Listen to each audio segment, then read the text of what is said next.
It's you funny, Lipinski. All right, back again. I just was chilling with you, man, on Twitch, man. The show late because of you. Let's get it. I'll send it out the links, man. Yo, you crazy with it, bro.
Once again, shout out Ethan Crabtree. Hollywood KB19 on Instagram. That's the young man you see scrapping from the floor at this point. Great young man. Respect to Mother Crabtree. Up and coming UFC fighter. Respect game. He's on the show. You don't like it? That's your problem. But Lipinski talk about, all right, how you gonna come in like you got, like you was just kicking it about an hour ago, man?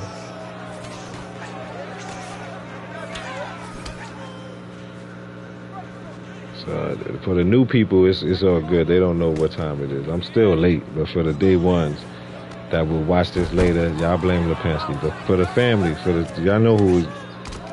Blame Lipinski, man. He had me showing him around California, so to say, when I was on Twitch. Oh, what's that? I was like, man, I got to start a shotgun over. I don't mind. You can keep showing me around. Lipinski's one of what they call it? Bad influence. That's what they call it. But nah, man, I'm messing with you. We was kicking it. Give me a minute, y'all. Hey, shout out to the lurks in the back, man. Y'all better had subscriber knives. A shout out to the people that did subscribe. If I don't remember your name off the top, it's because you new. I'll get used to you. But I don't forget people. Just know that.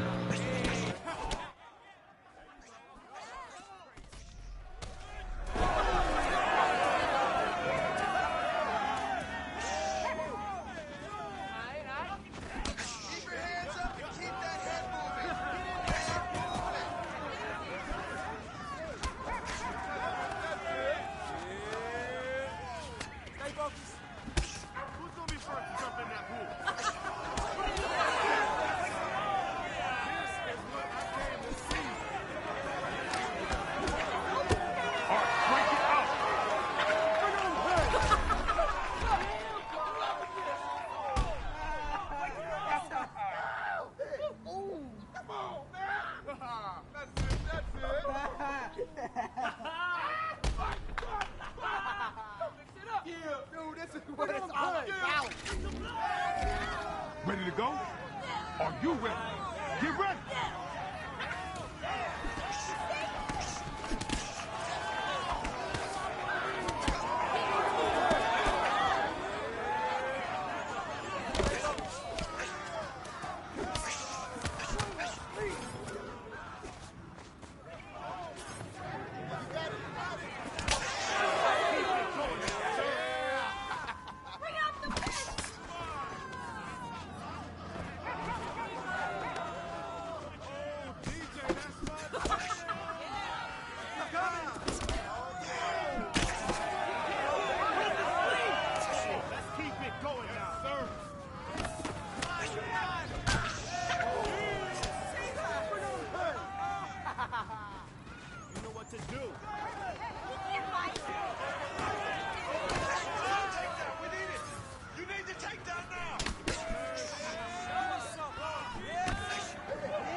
fight? Are you ready? Come on, get your ass in there.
Break it up.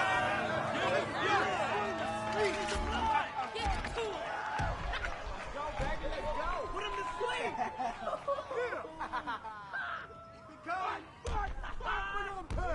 Yeah.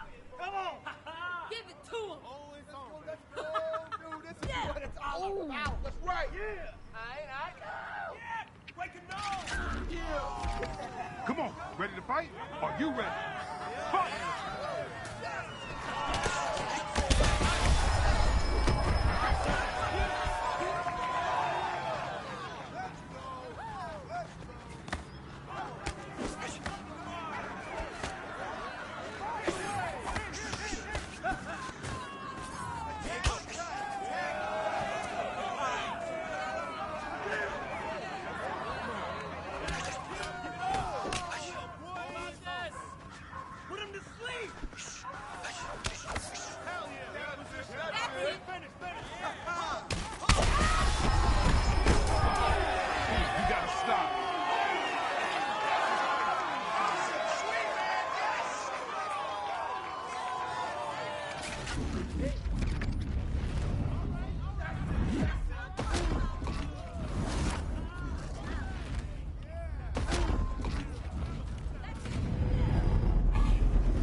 And that's crazy. But Hami took an L.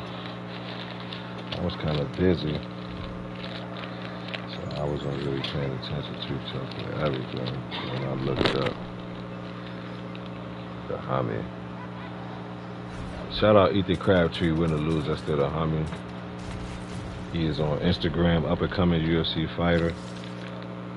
Ethan Crabtree on Instagram, Hollywood KB19. Show that man some respect.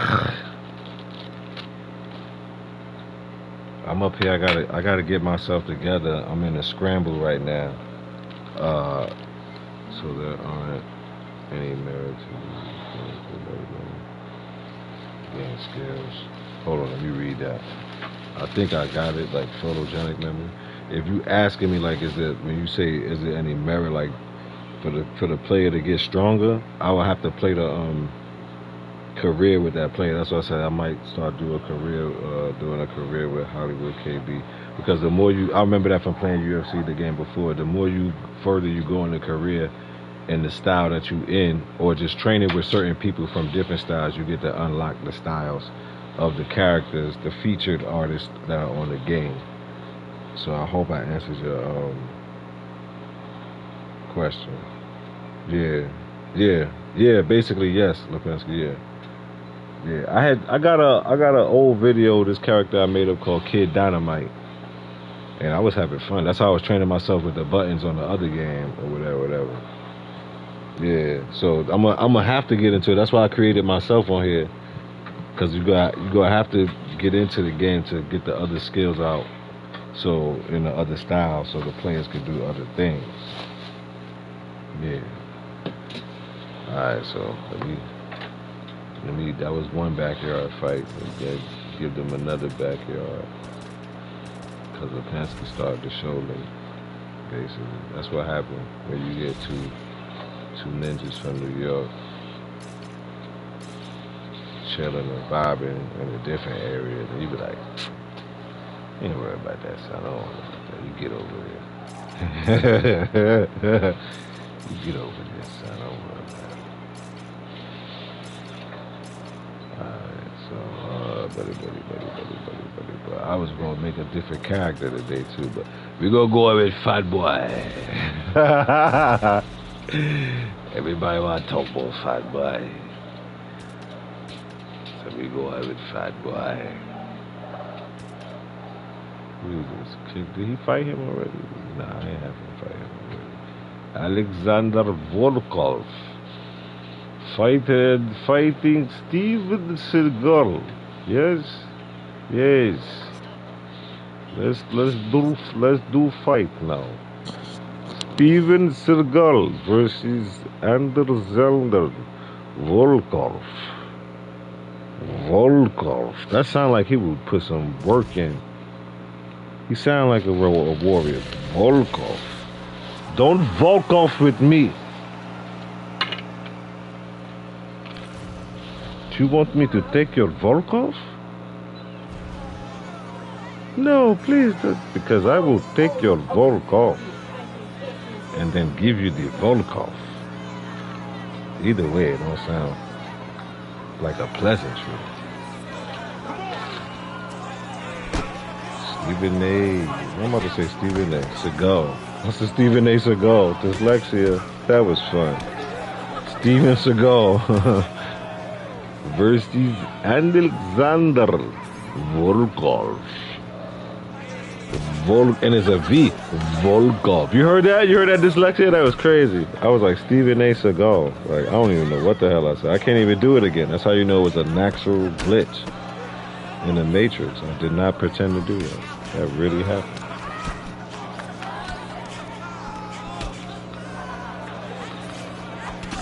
Like I was watching Gil's Arena. He had a glitch moment. He always be tearing up names and stuff like that, but he had a glitch moment. And I'm not calling nobody no clone, I'm just talking about like a dyslexic moment where you say things backwards or whatever. So he was like, it was a fresher breath air. Say that again, huh? And I can say it because, you know, I got mental disabilities. He said it was a fresher breath air. And they was like, what? He's like, you heard what I said? It was a breath of fresh air. They was like, nah, man, you said that some whole other way. He's like, I probably did. Steven Seagal. Fat Boy.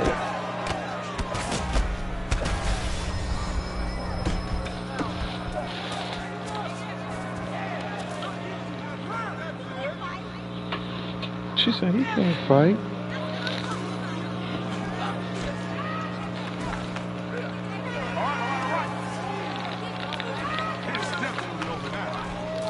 Dang. Ooh. Hell of a right hand. I might just because I'm seeing everybody is, and I can't front myself. I think I put the other video up of one of my last fights on Undisputed. I just want to work on this alleged gold hat. But I can't front. It's much smoother, man. I cannot front. The Undisputed is doing what it do. So I might, as far as like whole shows over there, I'll see. But like I'll just be giving y'all that content. I'm still scrapping over there. You know, I haven't fought in a few days. It feels good too. I come back, whip about 2-3 gold hats, might take a loss. That's how I know it's doing better, because I'm usually, like, for the last week, if I stay on it, I'm averaging like 3-1. So get a loss like every 4 fights, if that. And I can't even say that. I think I just been winning. I just been going in there. Yeah, I haven't really caught no losses. The last few videos I gave y'all, me catching gold hats and stuff. Even I put one up where I beat this dude. He was a good silver. I think I put that up. Ain't ready. I think the disconnectedness is fully fixed. It might be so. I had saw someone today that was just starting out. And shout out to you. They just starting out their channel. It popped up. I guess I'm like the new channel Morpheus or whatever. Because a lot of people with new channels, I always see them first. But I'm not mad at that, because you know, you gotta, this cycle. Some people is at the top of YouTube now, and the next people and next people. But I seen a dude, he was playing and he was like trying out the new patch, and I'm like, ain't no new patch. Well, because to me, you know, I'm up here all the time. I know the patches. So the 133 patch, it is a new patch though. I can't front, because it came with the 131 and 132, and that was trash. And then 133. I think I did that. It wasn't working. Last week, it wasn't working fully, but everybody was saying when they got up the next day or like 2 days later, they checked it out. I was like, I think they did something within the 133 patch, so the game was just playing so much better.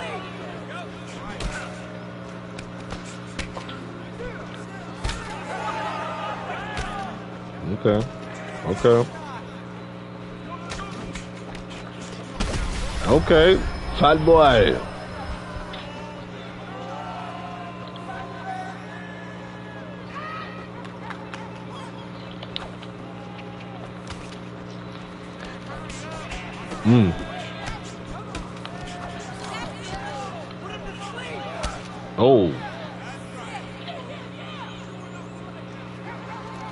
Oh, takedown. Nope. Stop that. Oh. Not a takedown, a take that.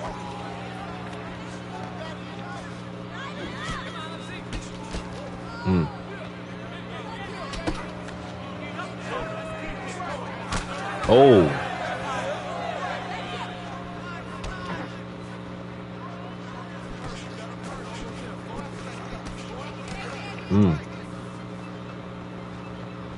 Yeah, because you got to play the game to earn the coins so you could get new clothes for your character and all that. So, look at Fat Boy.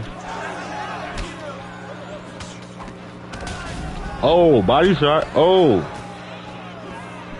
I don't know, Chops. I think, when Chops, if you see this, I think Fat Steven Seagal is more lethal. He was doing it for jokes and satire. So. Fat Steven Seagal be putting hands and feet on people. Uh-oh. Like, share, subscribe. Because, you know.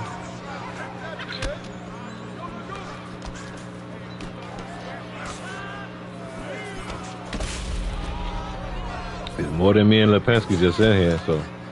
Please hit the like button. Thank you very much. I don't know why people just got an issue, or you might have forgotten, but it's right there. It looks a thumbs up. Just hit it.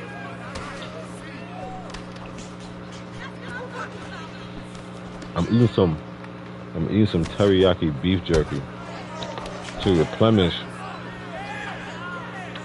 my intestinal, my bowel tract. Because I ate that poison ass McDonald's yesterday. Ain't been right ever since. I'm gonna have to put down McDonald's again for another 30, 40 years. I had fun. I came back. It's that damn pandemic, man. I started back eating pork. I ain't eat pork.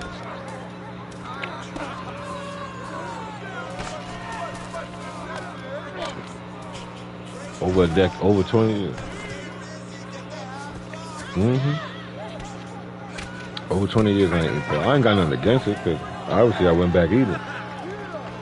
But it was good too. It was good to be back. I ain't gonna hold you. It was good to be back. Having a piece of swine, my brother.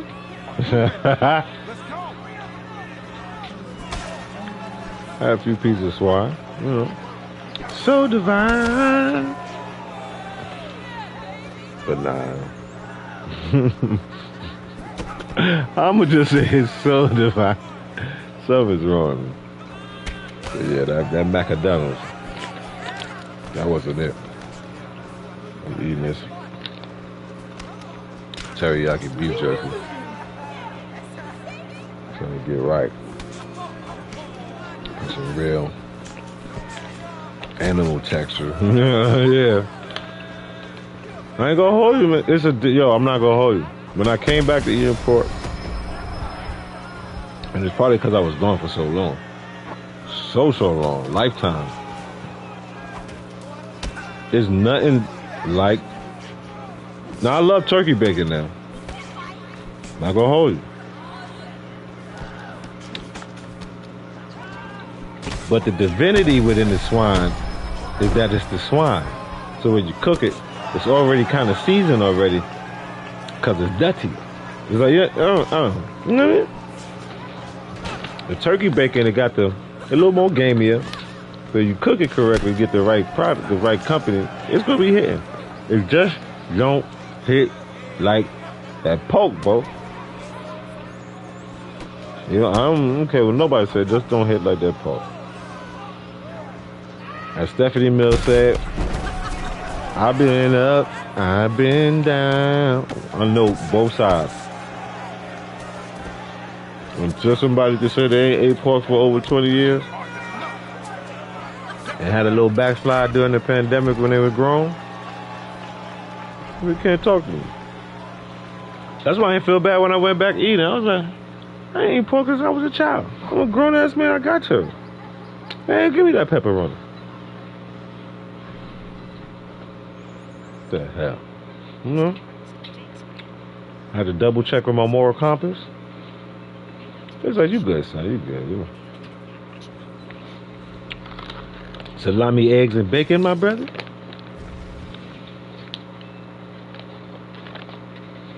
Yeah, man. Alright. We gotta do a kumite now.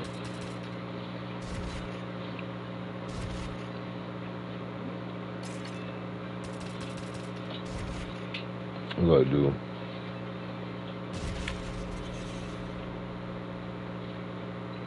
I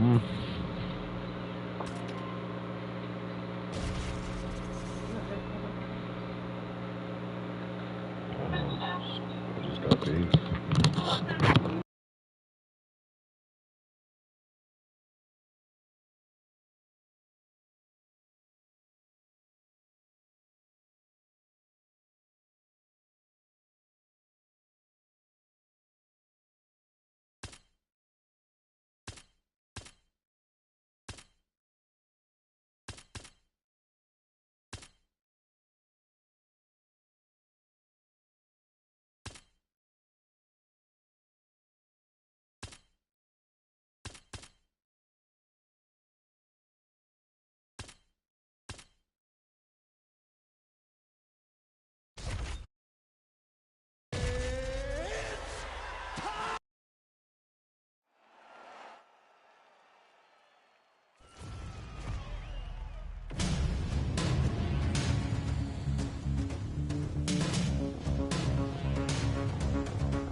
Sagat is on this dude.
This another thing too I noticed about this game. I think I mentioned it before that I like to show you the smarts of the AI, because like I said,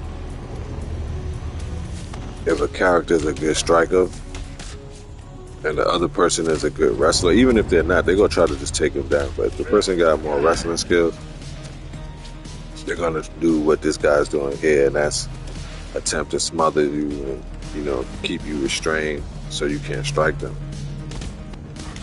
But they lose more in the process too. So it's like that's what makes it fair that you can fight from the ground. And it's not like you just get manhandled and you down.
Like I like how that, because of the style I chose you. If you gotta, to me, this is me. I pay attention to the little things sometimes, but you see how Sagat threw that elbow, you know, like a real Thai kickboxer.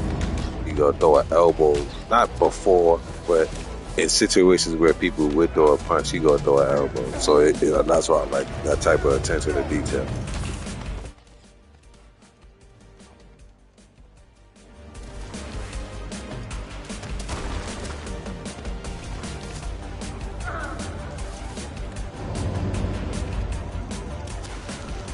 Yo, I wanna shout out this dude that I just happened to stumble across, the Murder Show.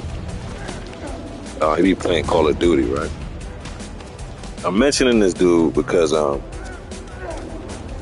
don't play Call of Duty. Never have. I think I'm still on never will. Now I ain't gonna hold you, they tempted me because they got it in third person now, but I already deal with Zens with my 2K addiction, my basketball addiction. So I got other shooting stuff coming up for y'all, shooter games and all that. But this is the point I bring up this brother here, Murder Show. Respect to this man. Because he said something that like I was saying as far as why I pivoted my channel, and then why Even when people was talking crazy, like you see how long, even though I'm not a super big channels that are bigger than me, everybody's like every other day or every day they bashing the game, a game or the game being undisputed. Everybody's making, 2K is really bad, but you know what I'm saying. So it's like it's a trend. Sometimes you could get caught up in the trend of a content creator just bashing something because bash videos make money. So now, again, returning to this brother murder show. I'm listening to the brother, and he said something. He said, "Yo, man." He said, "I was there," because they was like, "Why you don't do videos no more with it?"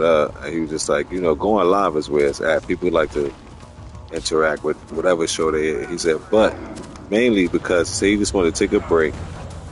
Because he said he found himself making bad videos, always complaining about the game.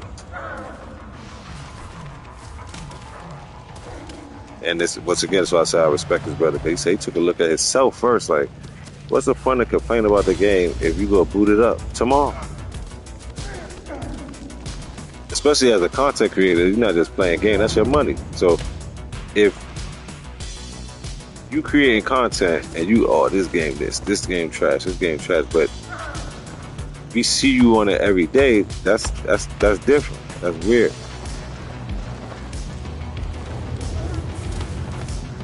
I'm just summarizing what this brother said.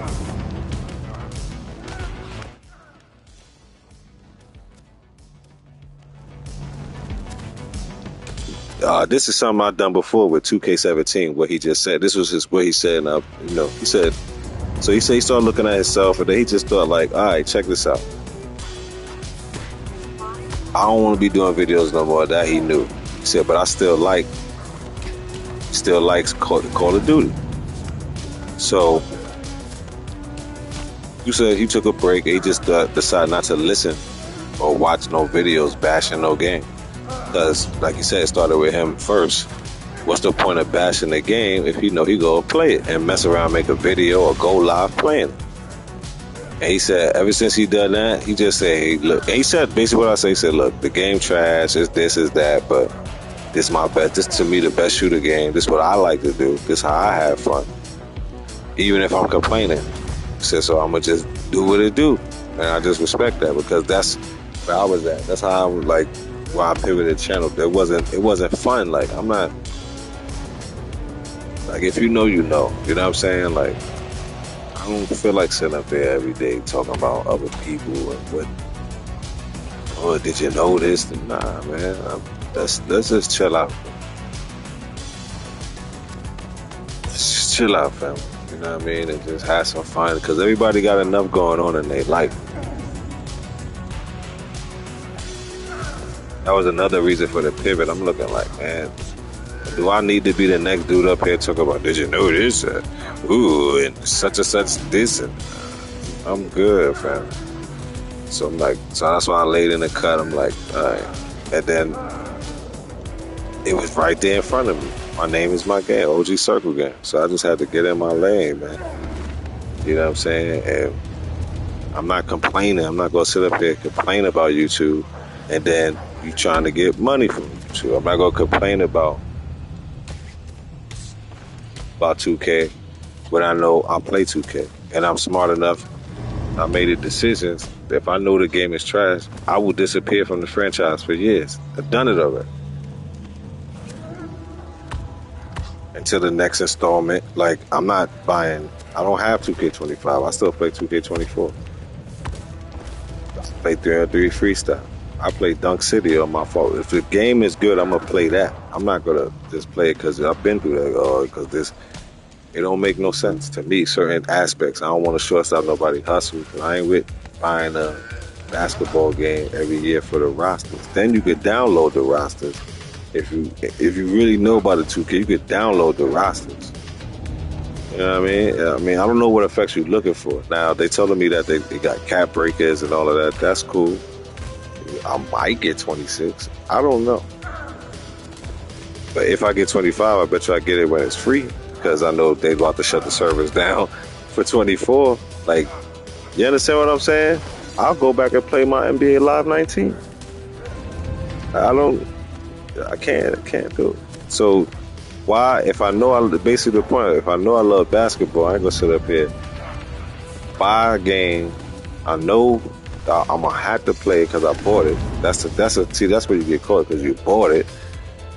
So you bought it. Okay, so that part. Then I'm gonna be sitting up here making videos on my channel complaining about it. Nah, I can't do that. Because I love basketball, I'm gonna play it.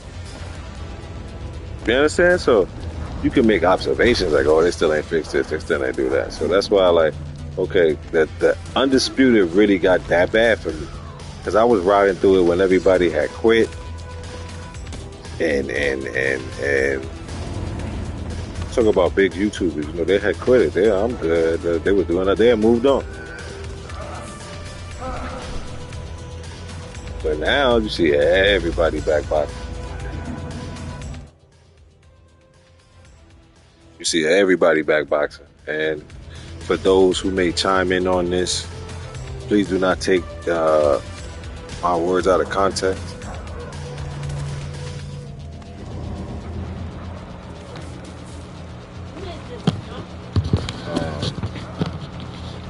As I already knew in life, I might not exercise my understanding of knowing it, but two things can exist at the same time.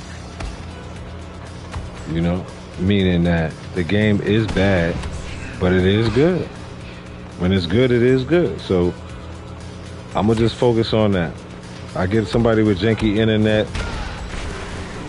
that I beat up, but they still let them win. I understood. I fully understand now what I said when I started on that boxing side of the game. Where prior I said, like, man, just forget the record. Just go ahead and if you go to fight, you're fighting for that. But these things are wrong with the game, undeniably. And once again, what started me on to that was the dude Murder Show. I seen that, I'm like, yeah, man, he right. You know you go play it anyway. So just make the observations of the things you want fixed and leave it. The most you could be saying, and I listen to some of my stuff, and I'm like, okay, I'm good. Most you could be saying, oh, see, that's that stuff I'm talking about, you know? Or, you know, he's like, duppy punch, ghost punch, that's it, but I'm still up there. I'm still up there playing it. I'm not going to bash the game, man. I can't do it. Because the first point, I'm still playing. It's like a male or a female saying you unattractive, but then giving you the stank face when you out with somebody else. You see what I'm saying? That's like somebody saying I'm not attracted to you in no way, shape, or form. And you accept it. You don't even get upset. Okay, my bad. I thought, you know, male or female. Oh, I thought we could have worked. I found you attractive. You know, shot my shot. All right, have a good day. And you keep it moving. And you out and about with somebody that saw you as handsome or pretty. And you know, because I'm not just holding, oh, fellas, this happened to the fellas, this happened to the people, period. You out with your new girlfriend or boyfriend, wife or husband, you found somebody that is interested in you, and because it happened. And then you bump into that person and they looking at you like you crazy. Like they can't believe you did that to them. And then they have you looking at yourself crazy like, did I do something? Like, what is this? This motherfucker clearly told me they are uninterested. I ain't seen you in, just a theoretic, I ain't seen you at least in a few years now. I got my new lady or a man or whatever, or your husband or wife, whatever how you want to title, however you play in the field.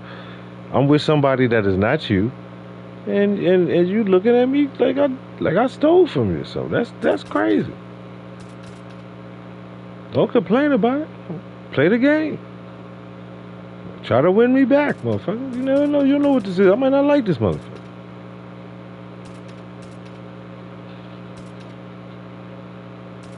But you can't complain about that I made a move on. You understand what I'm saying? That ain't it.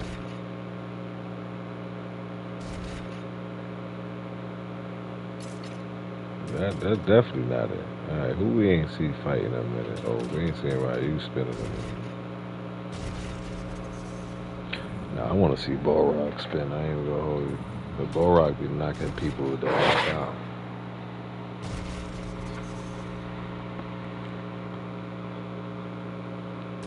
I've seen him fight before.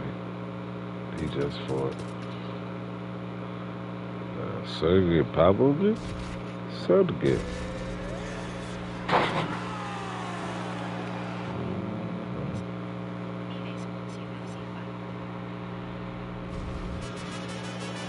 Uh-oh. All right, so here we are getting ready to go round one. I got Balrog and Sergey Pavlovich at the Day de los Muertos. You know what I mean?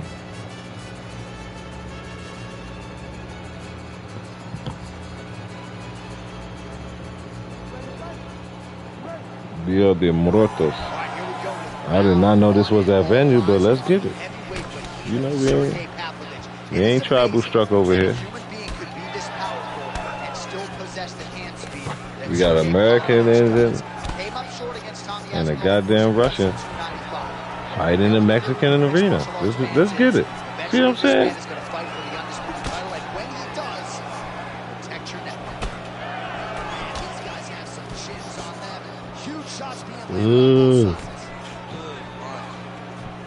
I ain't doing that with you no more, Lipinski.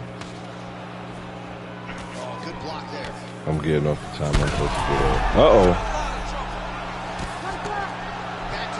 I don't got no energy for this shit.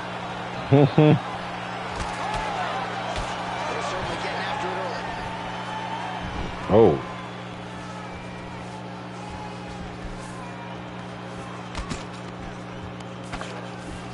Oh, he's got the ground and pound going now. Oh, another punch on the ground gets through. May need some defense here. He's got to be careful here. Across the midpoint in round one. Yep, got to be very careful here. Pretty good head movement. He's avoiding a lot of these ground strikes. Making all these shots count.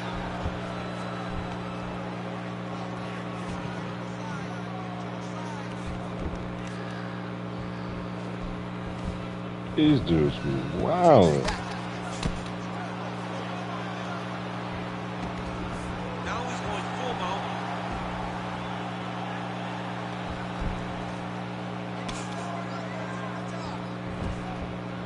So he's got the ground and pound game going here.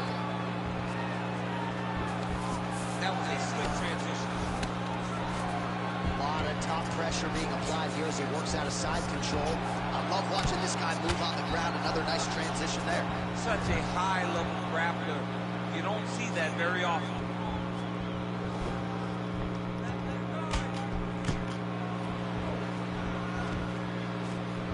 Under a minute to go.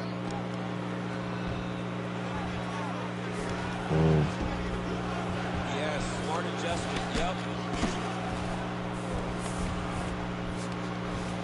Beautiful ground strikes landing. All right, working inside his opponent's guard here. You cannot sit in these jiu-jitsu guys' guard. And you can't have one arm in, one arm out. Guys will start throwing up legs, chase the triangle. There it is, now he's on the mount. Remaining seconds here of this opening round. A lot of top pressure being applied here. Round to the next. All right, that's the end of the round. Clearly a cut sustained there on his forehead, courtesy of that strike. So the cut man will have to close that up and try to prevent it from becoming an issue here as this one. Second round underway. Oh, that's how it's done. He blocks the shot and then delivers the straight counter. Big strike lands. Big strike lands. Now he looks to try to chase down that finish. Oh, look at that.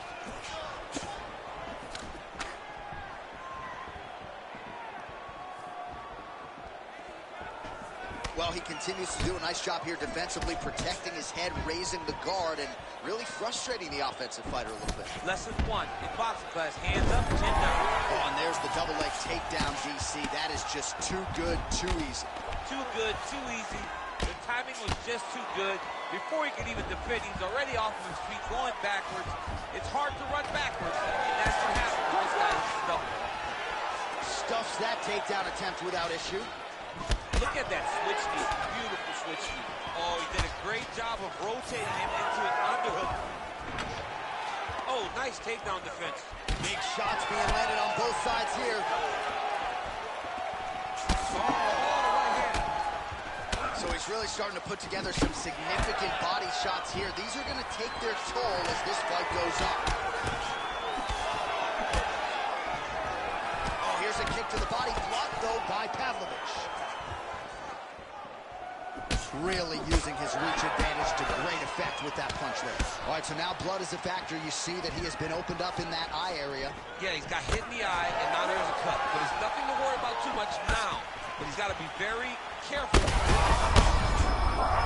Snaps his head back with that offering, DC. He is hurt. What a beautiful uppercut. It landed beautifully. Perfect placement on that shot. Able to get back to his feet yet again. Oh, but not a good look for the judges here. Look how wobbly he is. Well, his opponent seemed to be stunned to a significant extent, but was able to recover, and it's almost like he let him off the hook a little. Kind of let him off the hook. He needed to really put his foot on the gas to try to find that finish. Nicely done. How about these two going at it?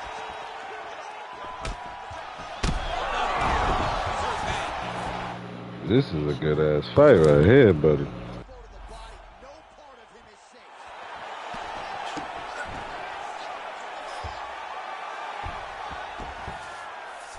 Yep, and he's got him secured in the half guard now. Oh, this is where you don't want to be, though.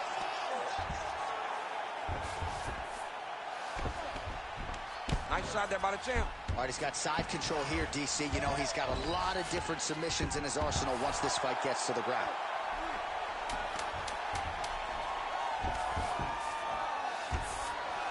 Pavlovich is right back to the full mount here. 10 minutes in the books.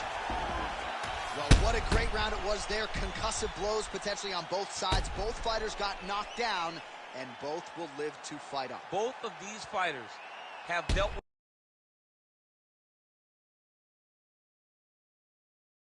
adversity. Both of them understand that going into this next round. You ready to fight? Ready. Here we go, third round of this championship fight. All right, so after one of the more entertaining rounds in recent UFC history, our next round is upon us. Man, those guys both took some serious damage in that previous round. As effective as straight punches we've seen all night. Huge straight punch lands, and he's got him hurt very bad. Oh, huge. We might get a stoppage here soon. This probably dude is crazy. Question is for how long? Oh, put him down again.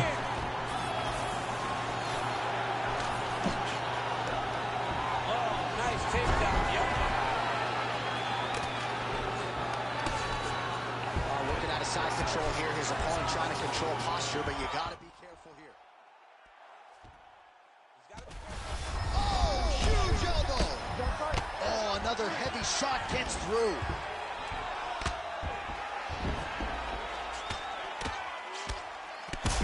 Big shots landed by him now. It's over. Sergey Pavlovich with a huge TKO victory. Holy smokes. So no judges needed tonight as he pounds him out for the TKO. I'm hoping I get an invite to the after party.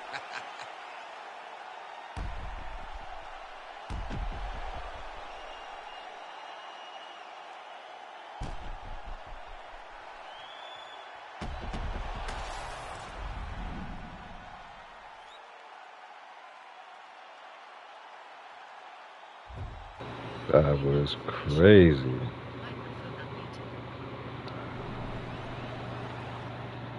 Was not expecting that.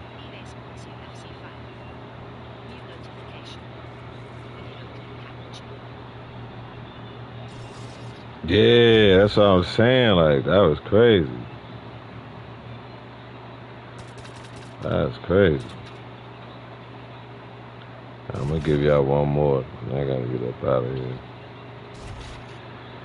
Blame Lipinski.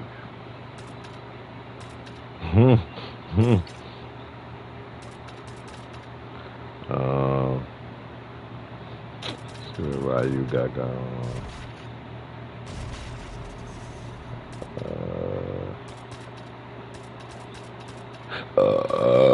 Excuse me.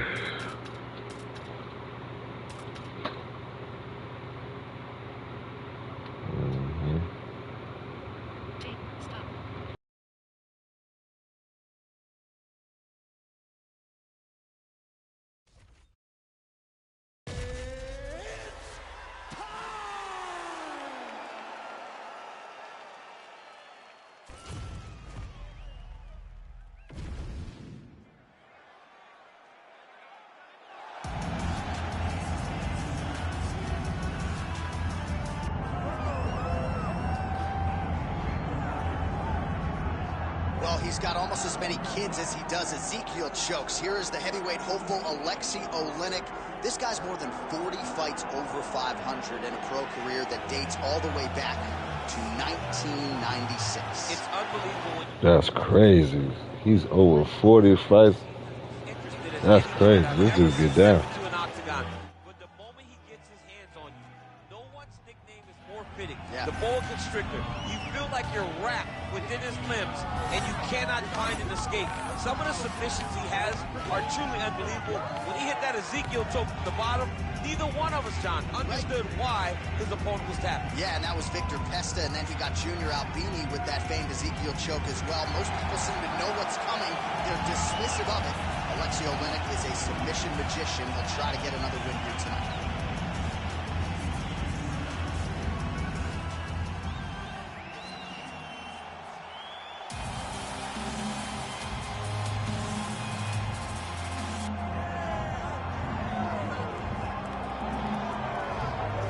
Well, as much respect and appreciation as we have for the skill sets of the lower weight class athletes, there is nothing in pro sports quite like a UFC heavyweight championship fight. That is a reality. You've been there, you've done that. Baddest man on the planet, putting that very distinction on the line. Yeah, the champ walks again, and he wears that proudly. Johnny wants to be called the champ. He loves to be called the baddest man on the planet. He is so skilled, he's so dangerous, he's so scary, and he gets up for these types of challenges. He intends to never let go of his belt. He understands the challenge in front of him here tonight, but he has been forged by this training camp, the championship experience he has accrued, and we'll see if he can lead the way he enters as the greatest heavyweight in the world.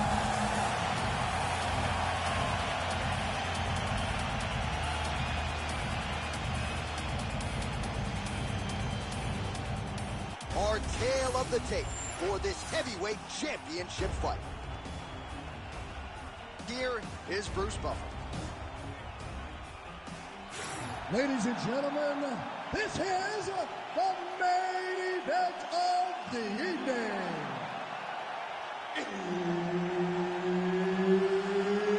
It's time! 5 rounds for the undisputed UFC Heavyweight Championship of the world. Introducing first, fighting out of the blue corner, presenting the challenger, Alexei the Boa Constrictor Oleinik. And now, introducing the champion, fighting out of the red corner. Ladies and gentlemen, presenting the reigning, defending UFC Heavyweight Champion of the world, the Great Herb Dean, our referee for this one. All right, here we go. UFC heavyweight title is on the line. Oleinik gets caught with that punch. Got to shore up the defense here. All right, first round is underway here. We say in mixed martial arts, it's one thing to have the reach advantage. It's another thing to use it. We'll see if he can get that jab going. He has got to fight tall. He's got to stay at range, use his length to give his opponent problems, trying to bring the fight into a closer distance. Uppercut lands. Looks like he's going for a hip toss here. Yes, he is, and with amplitude, able to take him down. He got it. You know it. You know that it's coming, but he got it. He does a great job of disguising this technique. He is a fantastic judo player, and he did a great job of getting this position. Both fighters hanging down in the pocket and both landing. And they separate. So there it is, DC, the fighter with the longer reach, able to counter flush with a straight punch. Oh, big elbow. Stuffs the takedown, no problem. Strong connections right up the gut, DC. He's in a world of trouble now. They say the straight are the ones that get there first, and it got right to the target. Oh, nice kick. Now goes in and secures the takedown. In the half guard. Get them out here. This is where he wants to be. Oh, now he's attacking arm triangle. Oh, tense moment here. That arm triangle's tight. Arm triangle getting very close. He's got to clear that guard, though, if he wants to find a finish. Look at him fighting. He's not going to quit on the submission attempt.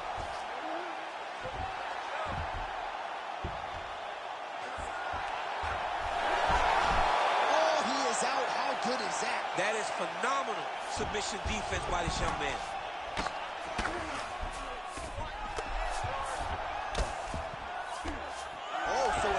Decision there as he decides to stand up and relinquish the dominant position. The right hand just misses. Huge strike lands there, and somehow his opponent's chin held up.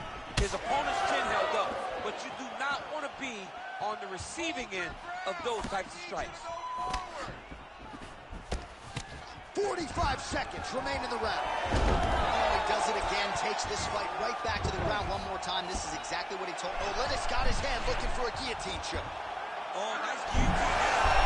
Oh, he got out again.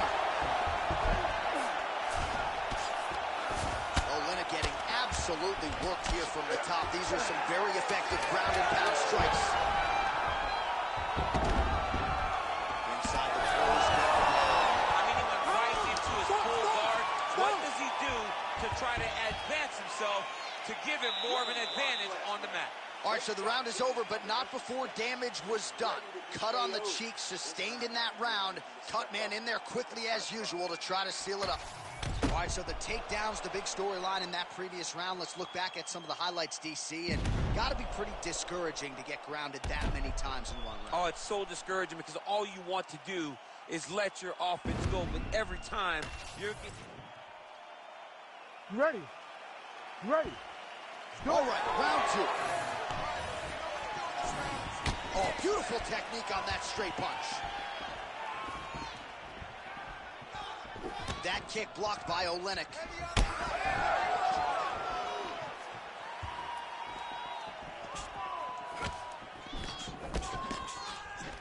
He's got the single collar tie. Oh, man, I'm starting to feel bad for the canvas as he lands another takedown there. He landed another takedown, and he's doing it over and over again. What I am a massive fan of is his cardio, the ability to build. Oh, arm triangle, arm triangle, arm triangle. Oh. He's got the sub locked in. Oh, he's got him tight down. Yep. Working on Ezekiel choking, he somehow gets out. He just has to stay patient. It's so unfamiliar.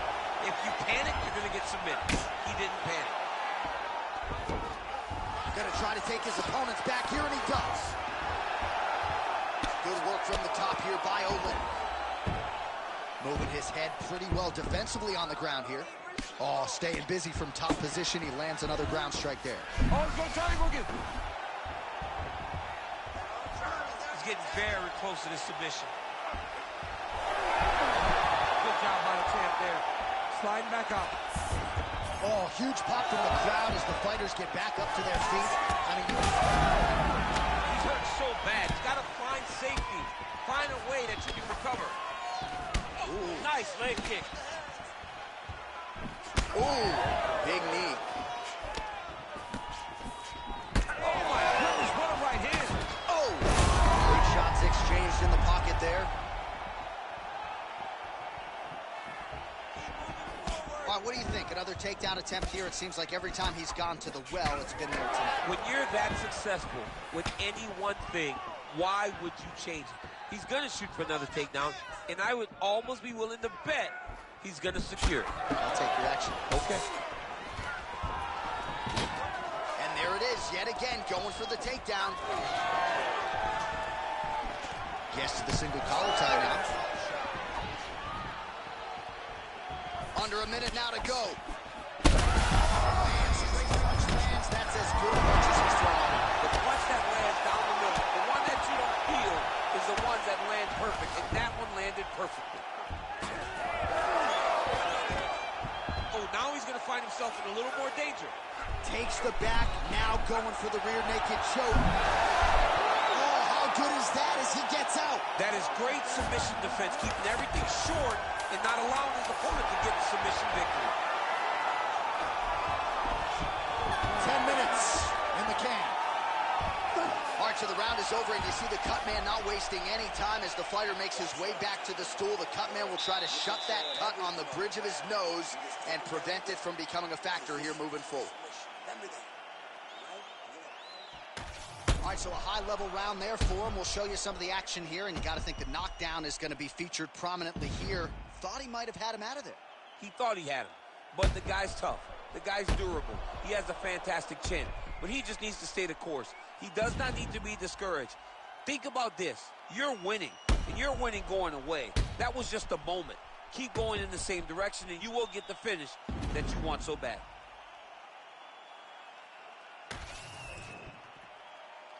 You ready to fight? Ready. Round 3 of a possible 5. Oh, that's the biggest shot in the fight thus far. How's his opponent still standing? I mean, I have no idea. This fight is supposed to be over. And it might not be over now, but it's going to be over very soon. Ah, that jab hurt him. Takedown defense holds up. He lands a switch knee. No, he rocked him, but couldn't finish him. He rocked him. He hurt him bad. He couldn't find that one shot to close the door. Back to the feet.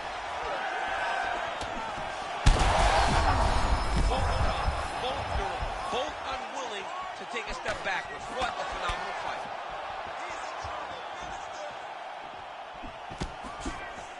Circling to his right. Oh, then against the single leg takedown. Well, you know he's comfortable fighting off his back.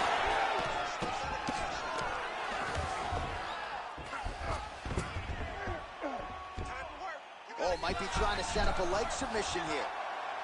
Heel hook looks tight. Working out to finish off this heel hook. He's got to keep the knee inside of his hips. Cannot allow for him to beat his hips. Oh, looked like he might get a stoppage there, but instead he is out and right back to his feet. All right, so some definite damage underneath the elbow now on the side of his opponent. A lot of strikes to the body starting to add up. Yeah, I just step away for a minute. Hope y'all enjoying this fight right here. inside the octagon.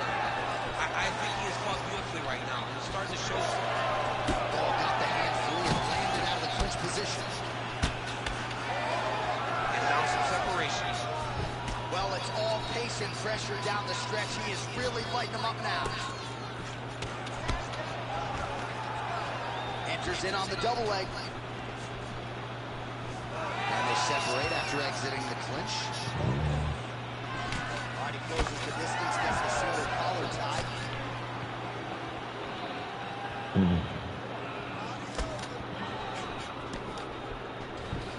Back to the left hand now, unable to connect.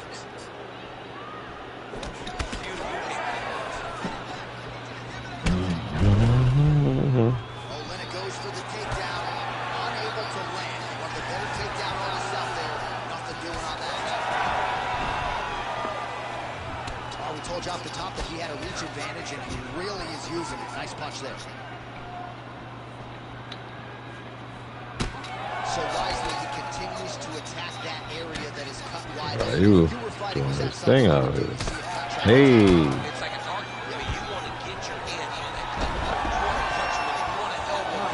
Anytime you see your work paying off, go down the path. Look how excited you just got talking about punching a dude who's already wide open. Like, you got really excited. It is, right? And I'm old now.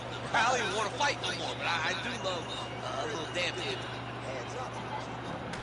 All right, so there's the horn signifying the end of the round. A stunner there with the head strike midway through. Ready to fight? Ready. Fourth round now, fight scheduled for 5 5-minute rounds. All right, fourth round is now underway as we get to the championship rounds. What is a fighter's mindset when you get to this 16th minute of the fight? This is when you understand that nothing... Man, Lipinski, this game's so good. I don't know. I might have to be doing multiple careers. I might be seeing videos, or I might go live one day and we do the career of such and such. You know, I'm not that good. I'm pretty sure people don't want to see me getting beat the F up. So, but I'm just saying, like, should I do a career with Guile? Or like, do a career with the homie, you know what I mean, Hollywood? Because the game fights so good. And I keep saying that, but I be so busy and trying to balance all these platforms and all that. I haven't even, I fought on this game maybe 3 times. Maybe 3 times. So, like I said, for the most part, yeah, I'm not tapped into, okay, when I want to fight, let me go over here.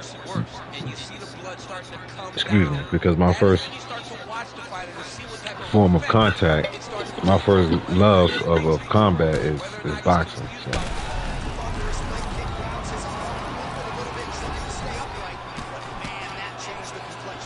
Johnny's hurt. He's hurt really badly by that one big leg kick.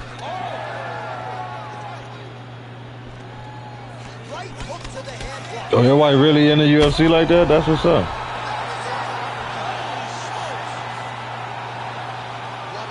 Oh, somebody, I'm looking at the chat. Somebody just, lucky I'm on the phone. Wow, right? You slept the hell out of that dude. Massive win for this young fighter. He got the knockout victory. Dang, here go the replay in live time for me. Wow. He hit him with the short one. Shorter you can. He hit him with the short one right quick. That's the low, is it circle? The decision is inside the octagon. It resides with Bruce Buffer. Ladies and gentlemen, referee Herb Deans called a stop to this contest. He said, yeah, we watched UFC. Round number 4. The winner, Your wife won a UFC champion? Your wife used to beat bitches up? Excuse my French.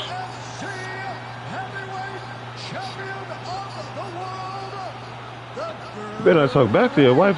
You're crazy. I know I ain't gonna call you no punk or nothing, but you know, I hope you know how to get loose, you know. If your wife is a UFC champion, you know. Watch out, Lipinski.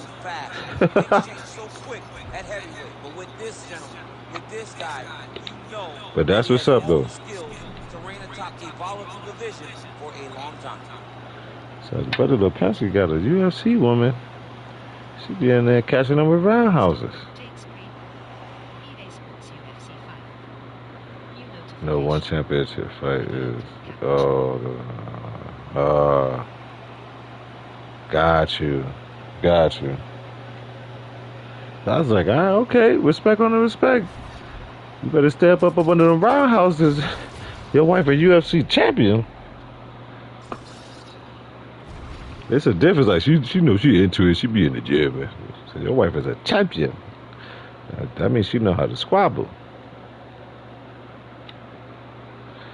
I ain't saying you can't win. Just saying it's go take some licks.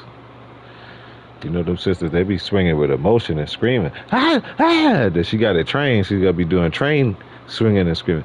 You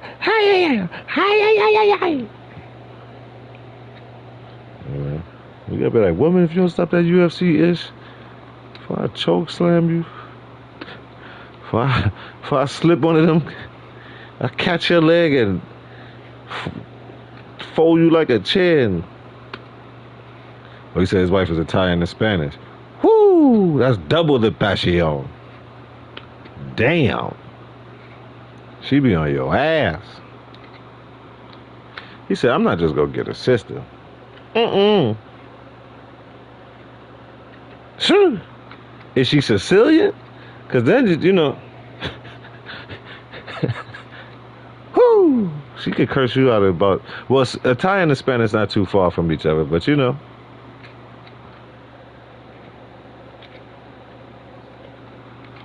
She could hit you with some puta, or she could hit you with some, you know what I mean? She could call you L. That's just it's the L or the.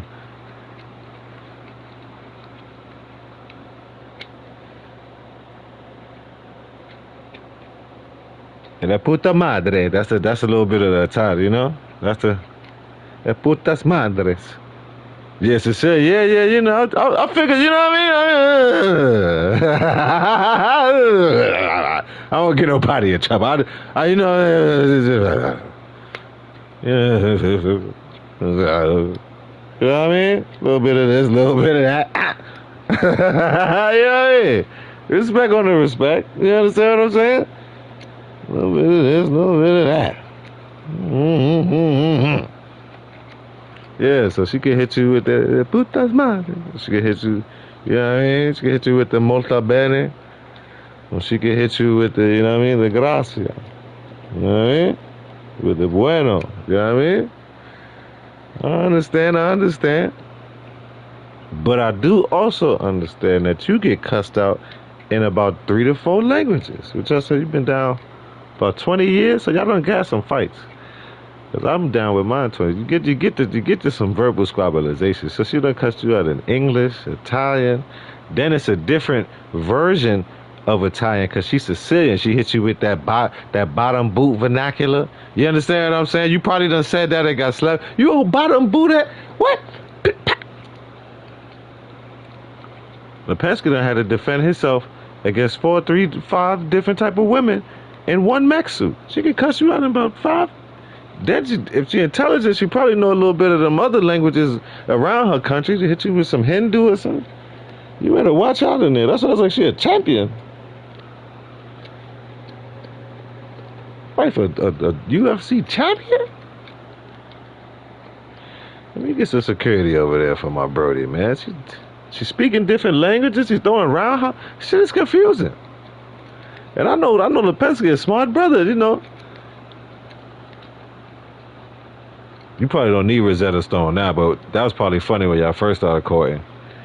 And you probably didn't understand. I don't know how, you know, I don't want to, I'm just giving a good little story. I don't know, the brother could be a linguistic genius and knew everything she was saying from the day he met her. But, for the sake of the show, you ain't know nothing. You ain't know nothing. I know y'all first arguments was crazy. About simple shit like, where the tissue? What? What? What you say, woman?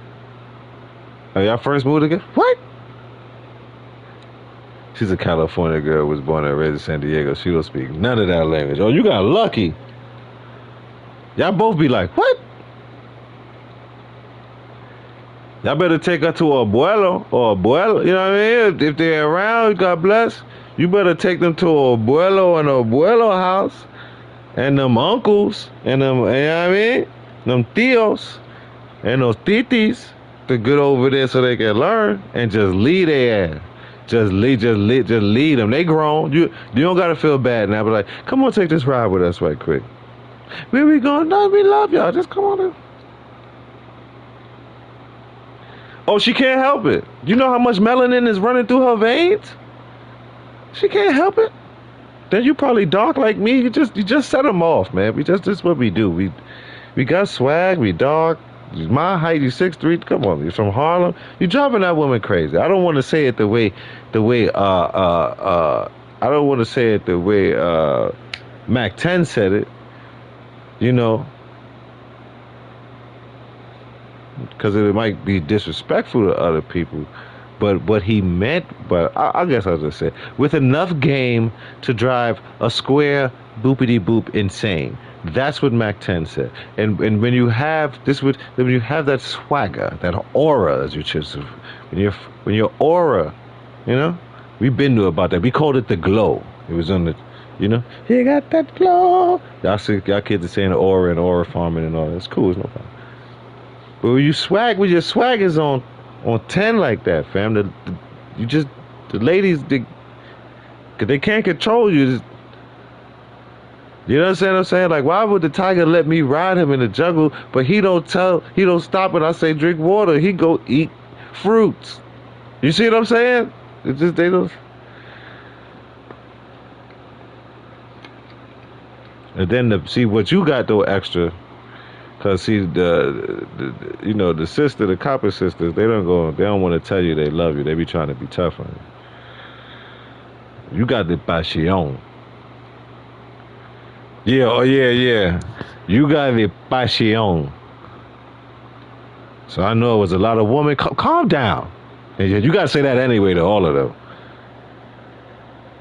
But you got yourself an Italian and a Spaniard together. The passion, buddy, is real. I know that's what you like though, because you're Aquarius. You know y'all gotta be the man. So she giving you all the attention. You're Aquarian, self-made. I don't know, because I got one. I own them. Come up with it. Conceited. Ain't never lacking. You ain't worried about nothing.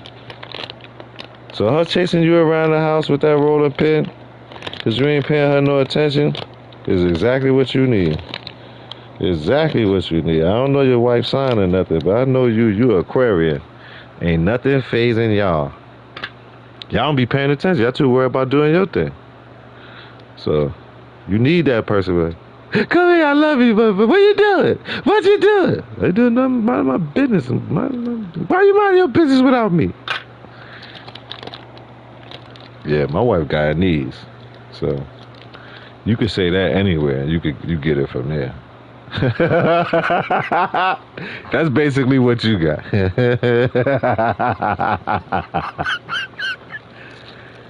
Yeah. Oh, Aquarius and Leos rock, and she fire and you water. So there you go. I'm water, my wife fire. You see how the great, they don't make no mistakes, man.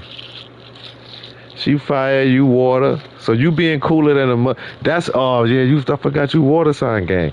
We get on everybody's nerves. We too cool. We ain't really worried about ish. We know we the ish.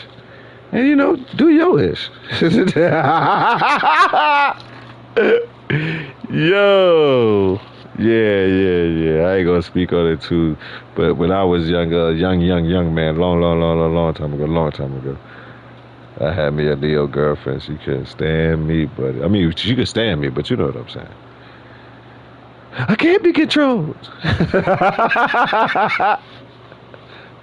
That's what now, when you get grown, now understand what Billy Ocean was saying, and I lived the whole Caribbean Queen song. She said I was a tiger she wanted to tame. And remember he said, I wasn't searching for nothing, just running my game. That's how you find your wife. And that's gonna be messed up, because that's when you be at the peak. You understand? You know what I'm talking about. You be at the peak of them Jones. You be having Jones everywhere, every culture. Your testosterone is on 8,000, and then here come your wife just snatching you off the shelf. Like, mother, you ain't even know you got snatched. I wasn't searching for nothing, just running my game. Yeah. I didn't know what Billy Ocean was talking about. And he said it at the end too. Love was the furthest from my mind. And then what happened to him? Caribbean Queen. Now I'm sharing my high grade, and she's playing my video games. Ooh, even our Jordans is the same. That type of shit. Ooh, ooh, ooh.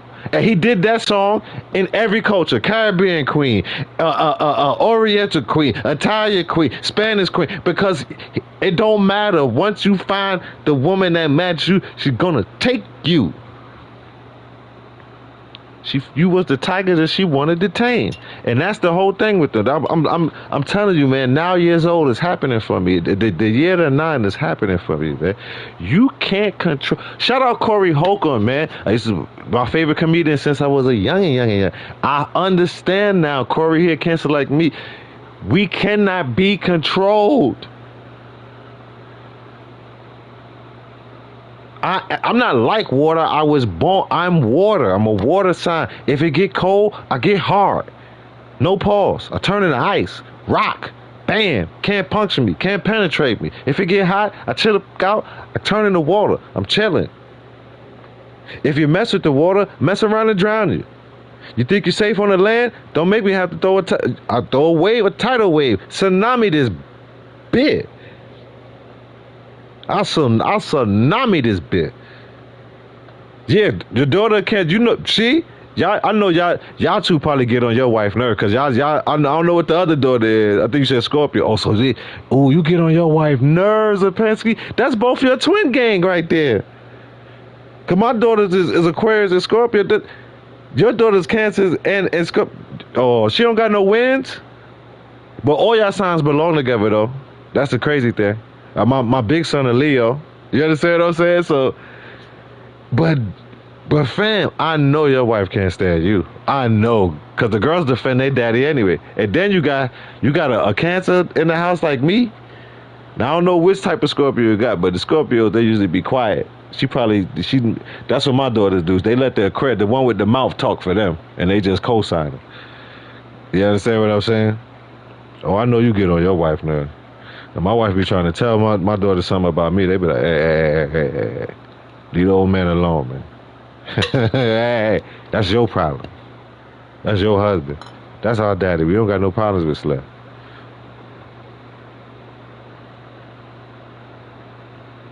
Who Taurus Gemini? Yeah. Oh, okay. You still winning.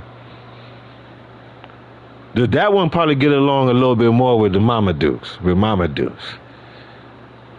But I know you in that Cancer is tighter than shoestrings with the rabbit ears. I mean, I know that. All my homies, even some of them I don't even mess with no more. But it's not too many. It's not too many Aquarians. It's just because some of them we just rock like that. I don't talk to them for years. Then we talk again and be like, I was just sitting down with them 5 minutes ago. So I can't say that. That'd be wrong. But yeah, man. Yeah, I know. Cause see, we feed y'all ignorance and vice versa. We feed y'all ignorance. You be like, yo, I'm about to do that ish. And we be like, what? If it's wrong, the Cancer be like, nah, you shouldn't. Don't do it. But if it's like a rider situation, we be like, don't do it. But just pass me my blick. But you know what I mean? You wrong. Just pass me my blick. You should. That's me. That's me. That's why anybody that you understand what I'm saying. That I'm 100%, boy. So if I don't F with you, I don't gotta say nothing. I ain't gotta air nobody out. You know what you did. He said, that's true. We can't be trusted. Yeah. I'm telling you. An Aquarius and a Cancer together, somebody gonna get hurt. I got shout out to the big homie, you know who you are. And then shout out, you know what I mean, to my other homie up there by Toronto up at, I don't want to say people, man, my homeboy up at Buffalo, and I got a homie still up in the yard up there in the town, the you know what I mean, the big homie. We was both. I was in Aquarius in the street with both of them. When I'm in Brooklyn, I'm with my Jamaican homie. We out there, you know, and he only about 5'5". Ready to go. TTG.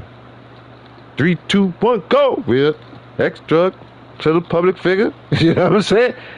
Cause I'm not telling. I don't know how to tell. That's where we dangerous. That's why we dangerous. I don't tell what. I don't even know what happened. That's the first thing. Cause I got a special mechanism with my brain where, like, as it's happening, or if you say, yo, this is a secret, don't tell nobody. While you're telling it to me, I'm forgetting it. I'm looking you right in your eyes. I'm listening. You have 8 billion quadrillion% of my attention and comprehension, and I'm there at that moment. But once you finish saying what is a secret and it's to never be spoke, my brain deletes it. The only way that it can be brought up, it's like a a fingerprint thumb code. The only way your situation could be brought up is if you and me are in a panic room somewhere, and you say, "Hey, remember that ish I told you? What I had told you?" And I'm gonna look around and probably see if the room is wired, and I'll be like, "Hey, homie, you told me this." You know what I mean? Before I speak. That's how cancers roll. So you put a Cancer in the Aquarius, because Aquarius be like, "Hey, man, I'm about to do this, bro. Bro, I'm about to boopity boop bop with the woo wop." And sometime I've been able to talk my Aquarian homeboys down, but for the most part, we was taking that ride. Everybody walks that slide. Everybody else got it. Everybody else on the line. So I know. Listen, the toxicity. If she could curse you out in Spanish, she would. I could imagine the shit you and them girls be doing, not listening to your wife. Lipinski be like, "I'm about to put some new rims on this truck." Older daughter be like, "Mommy said," I say, "Mommy said, we got 2 more bills so you can put them rims on them truck, Daddy." Because see, Taurus about their money. Taurus and Gemini, Lord. Yeah, she bought all her money. But you see, she got 2 faces. You got 3 people in there, because Gemini is 2 people, and then she a Taurus. So she's 3 stubborn people. Lord, I feel for you. I feel for you, Lipinski. I already know what you went through with that one. We ain't even gonna talk about a good person, great child. I already know, but she's 3 stubborn people. You see what I'm saying? She's 3 stubborn people. I already know. So that's why you be chilling with the Cancer. Like, yeah, I go ahead, Slim. I love you. Go ahead, handle your business. Handle your business. Get out of my face. Handle your business and get out of my face. I love you. I raised you. You will be here forever.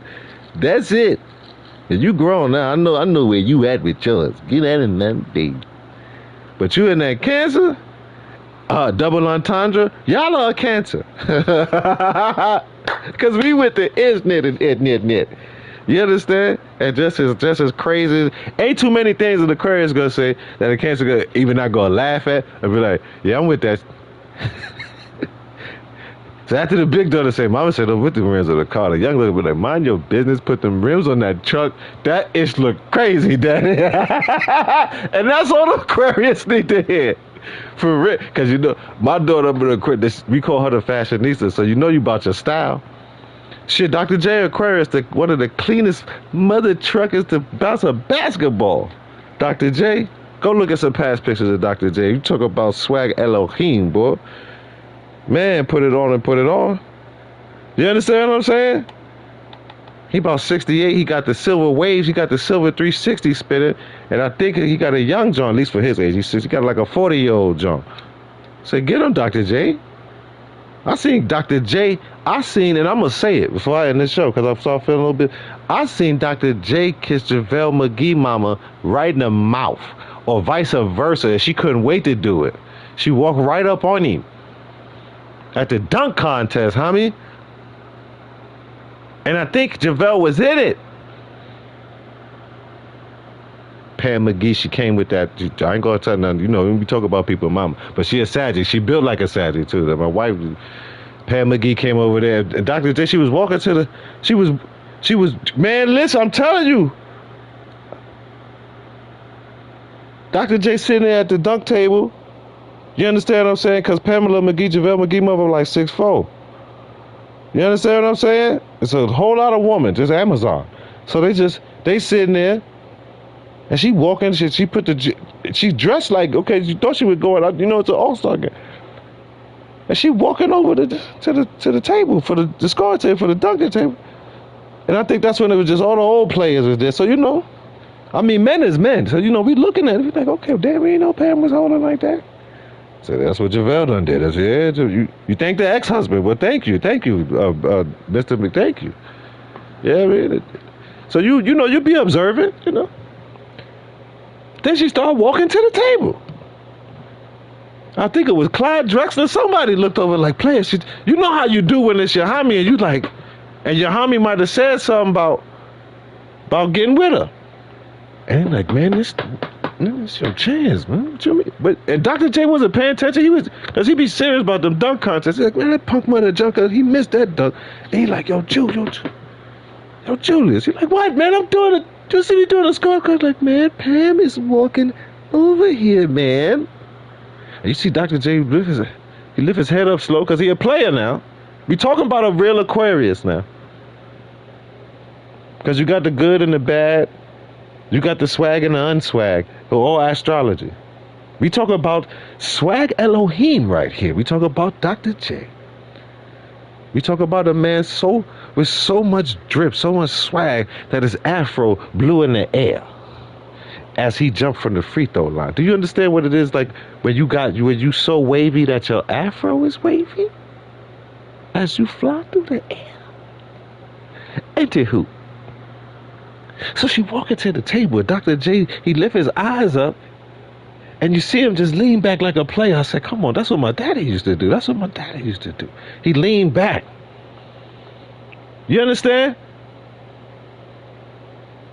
You understand? He leaned back because it ain't too much for him. Oh, so you want to play with me tonight? I said, come on, Slim. He looked at it like, oh, you think, baby, I'm still Dr. J. I'm 6'7". I'm a problem. I'm the first one to jump from the free throw line.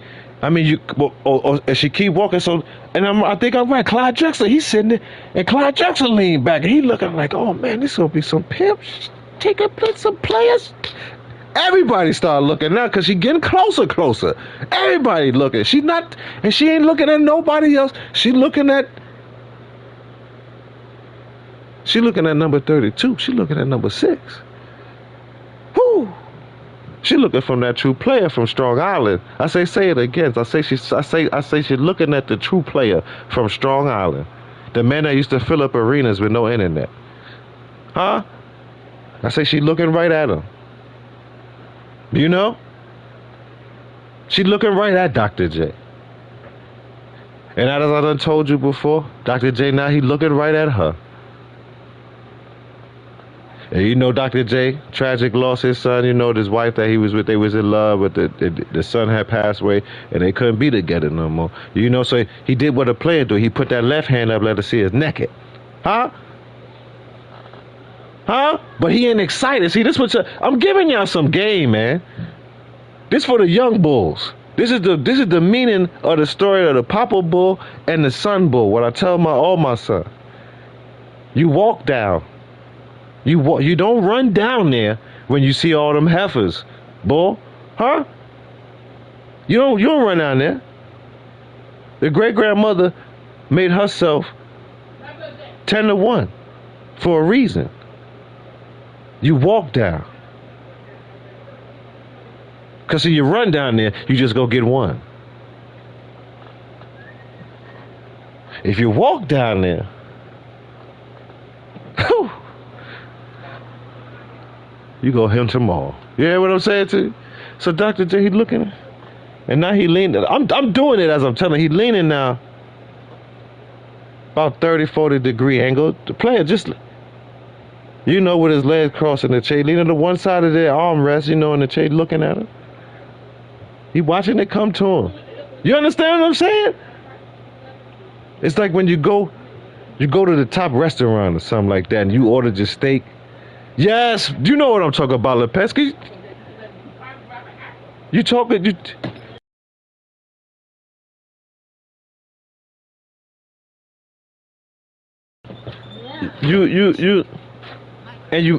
go to this spot all the time, and you know the chef. You know, but your wife don't know you know the chef. You might have took her there, but she don't know. You know, I'll give you a little scenario. A player you know that you used to work with at a job is not a cook in there, and you know you done moved on and you up in a different job. But you know, cooks make money. Don't never sleep on no chef. So you know, and listen, my wife's birthday coming up. You know, I got some player stuff I want to do. You know, on this budget. You know, I ain't broke, but I got the budget. Okay, I need some player to happen for me, you know, and the cook hook it up in there.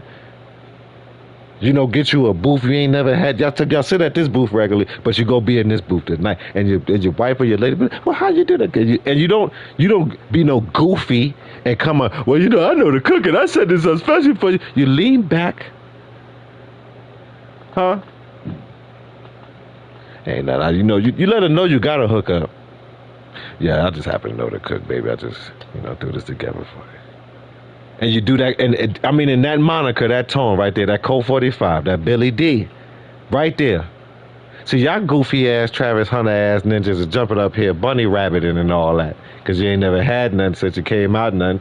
And a lot of our daddies in here tell you how to work with it and whip the pot, huh? Now back to the play I was talking about, Dr. J. I say he watching it come to him. He watching JaVale McGee mama. That's what I'm talking about. He watching JaVale McGee mama. And it's two of them. She a twin. That's when the two hypes are. He said, you got to thank her father. You got to, because you see, it's his terms I'm coming to. Y'all players got to thank me. My daughters is bad. You'll never see them. But the mother junker that meet him, thank you, Mr. Circle Game. You welcome. And nothing better not happen. It's two McGee's. It's JaVale McGee mother. She got a sister. They used to hang out with Cheryl, Reggie Miller's sister. That's 3, 6, 4 bad Jones. That's why you see what Reggie Miller's like. He didn't know what to do with JaVale McGee, my sister used to come over. Like, damn, my sister hanging out with bad Jones. But enter who? She comes right up to the scores table, man. And then she lean over slow so the other players can see it. Like, oh, Lord, look at, oh, Lord. Oh, we ain't know you was holding like that. Oh. And I'm talking about, she kissed the F out of Dr. J. It went down that night. Okay? That night it went down. He ain't had to call her to hit. It was that kiss. When the game is over, player, you know what room I'm in type of kiss. If you think I'm lying, look it up. That's why I love the internet. Look it up. When she finished kissing Dr. J, her lipstick was on his face. And it wasn't, see, this is the thing what I'm telling you. It wasn't even a long kiss. She applied that pressure.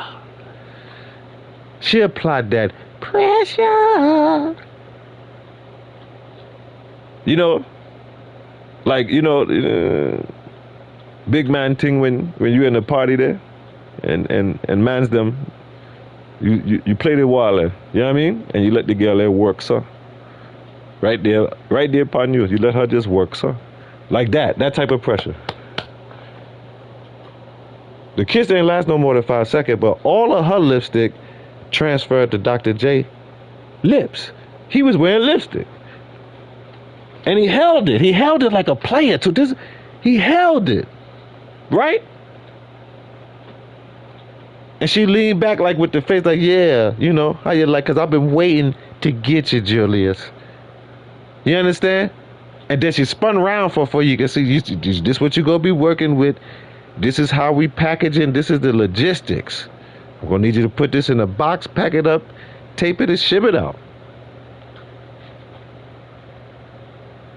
Julius Erving ain't go goofy. You ain't see all his back teeth and wisdom teeth and shitting in it. Julius Erving, he leaned back again. The doctor, we gotta call him. He leaned back again. He leaned real slow, and he wiped his mouth like before he could taste it though. You know how like when you taste something, you giving it that and you grading it, and you how good it tastes. He shook his head like, okay, well you hunchable. He gave it a.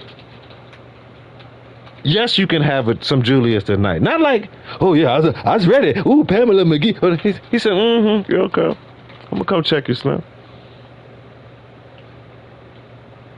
And he had other NBA greats, Hall of Famers. You know all of these dudes get women. All of these, they done seen women we ain't never seen before. They was looking at Julius like, this nigga my father. Excuse my mom. This is Dr. J, my daddy, right here. Today, grown men, 40 years old, was in awe.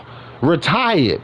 with millions of dollars was like, yo, like, I gotta keep my mother away from Dr. J, fam. Bars.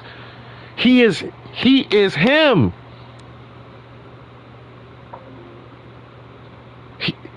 And then listen. You thought that was the most player-ish ever you thought that was the most player-ish I ever saw Dr. J do, bro. No. That, if I'm right, that same All-Star game, he had to do some 2K drops for 2K. And the girl from 2K at the time was like, oh, hey, Dr. J. She couldn't help it. Young Jones. She's like, wow. And she asked him something, have you seen, oh, is this the best collection of basketball? Something. He's like, yeah, I've seen better or whatever, but you know, it's 2K. They invite me here. You know, I'm doing my thing. You know what I'm saying, young lady. She's like, oh, yeah. And she was just looking at him. Dr. J looking at her like, oh, poor young lady. You don't want these problems. And then she just had to go into a 2K because you're my favorite. You're dying. Young John stuttering and popping. Oh, because yeah, I mean, when you ready for the jump from the free throw, he's like, yeah, you know the talent here. You know there's a young brothers, but you know they not me, baby. And she's like, you're right. They're not you, Doug. They not you, Doug. They not you. He was in his early 50s at that time. This girl, 20-something years old, just about to. Do you need my drawers? Do you need it? And my vaginal? Do you need? I'll put it in the suitcase. You can take it with you. Just, I don't know which. That's him, man. That's him. And then and that's why you gotta think. You gotta see. You gotta know. You gotta know. I know I was gonna end the show this way today, but you know, it's Lipinski good double entendre. Lipinski made me start the show late, and Lipinski is the reason I'm giving y'all this game. And who was the next one? Swag Hami Elohim, Michael Jeffrey, Mother Truckin' Jordan, cleaner than a damn syringe. Y'all ain't see Mike pull up in the Magnum PI Ferrari with the tailored Armani suit with the $200 cigar. He ain't even got it lit. He just got it. Do you understand what I'm talking? Only other dude I ever seen with this much swag is my father. My father's Sagittarius, 6'5", bald head. I'm him. You know he's him when he's stepping the. Not just because it's my father. I seen my father. I seen other men, but like, there you go. That is him. And you know who was my father's best friend? A Cancer. Gotta have the same amount of swag. Gotta have it when they both. There they go. That's both of them. What you mean? They him at the same time.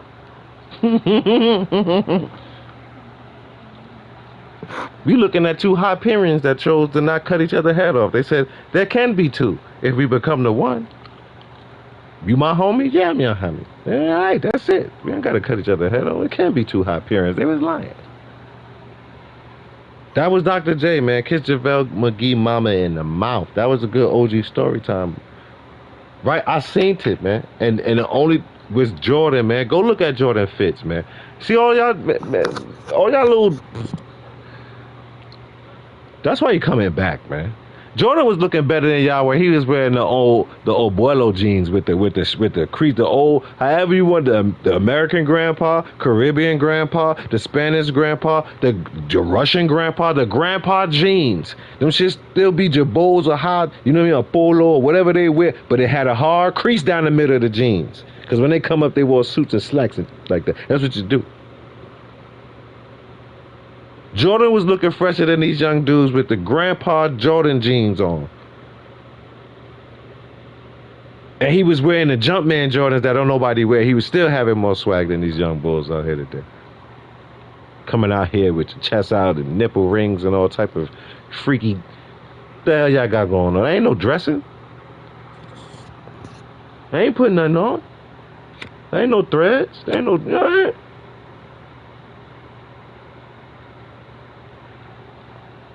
Coming out here with with your lips and your face all greased up like you the ladies, shining and sliding and slipping all over the goddamn place, man. The hell is wrong with y'all, man? Grown ass men worry about where they chapstick at, man. Man, lick your lips, man. Drink some water, man. Or just be ashy. Wipe your mouth, man. Wipe, you know what I mean? I ain't saying don't use chapstick. I ain't saying you use chapstick, you a punk. I'm just talking about the dudes that be worried about, oh, I got my chapstick, my lip gloss. What are you doing? Let it rain. Clear it out. That's for the ladies. Lip gloss is popping ass, dude. Y'all better go, you know what I mean? I'm ending showing them, you know what I mean? Go look up pictures of Dr. J, man. Go look up pictures of Michael Jordan, man, pulling up to the United Center, man. Man, go look at pictures of, God bless the dead, Anthony Mason fades. Y'all ain't even getting it. Y'all haircuts ain't even messing with the haircut. You know what I mean?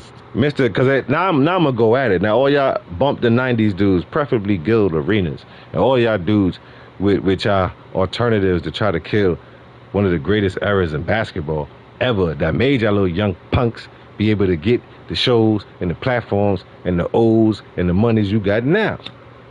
He was dressing better than y'all. Iverson was dressing better than y'all. On the street time. On the street time. Go look at Melo. Go look at Melo on his New York Mafia Don-ish, walking to go get some L's with the swag robe, with the pinky ring popping, with the Cuban, with some J's. That's how you do it. Even when you go in the store, you gotta be fly. Period. I'm fly chilling. I'm bummy chilling. I'm bummy fly. You hear me? Casually fly. Even hating ass Walt Clyde Frazier, man. Go look at Walt Clyde Frazier, man. Go look at how these dudes is pulling up, man. Go look at some of them plain Jane Tim Duncan suits. Tim Duncan was wearing better sweatsuits than y'all. Plain Jane. It's y'all don't got no drip. I think wearing them tight boy jeans and coming with your chest out is drip, with some glitters on your shoes and some skater belts and keychains and junk. What y'all doing?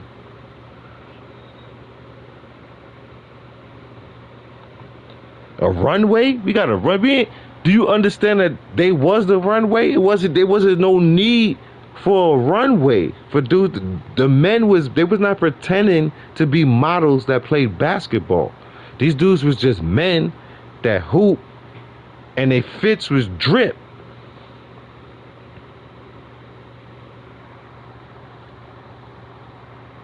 Go look up a picture of Walt Chamberlain coming out the club with like 4 Johns on both arms. That was just swag. Immediate. I seen Tiger Woods dress better than some of y'all, man.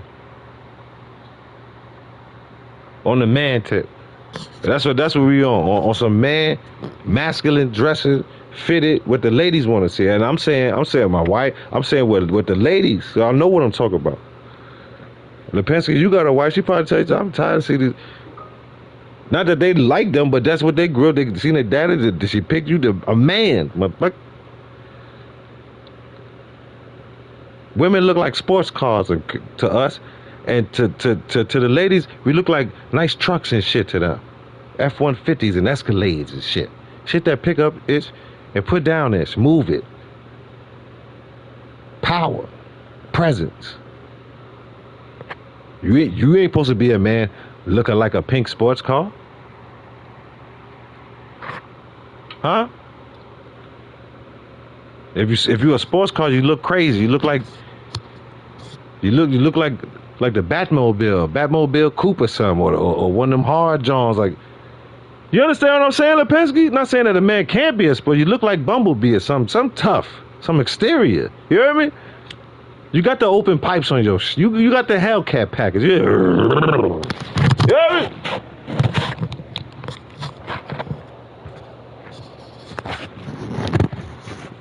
When you start up, you got bass in your, no matter what you are. When she start up, zzz, you ain't supposed to be sounding like that when you start up. Even if you push start. You understand what I'm saying? Even if you a push start. Once you press that button, that power, bench, diesel, gas, current. I don't see that. I don't see that. I see a lot of dudes with a lot of tight pants on. Your socks is tight. Your socks is tight. How they socks is tight, OG? They can't get their pants down to the bottom of their shoes. The socks is stopping them. The socks is tight. The pants is tight. The shirts is tight. Your tattoos look like they tight. They got me tight.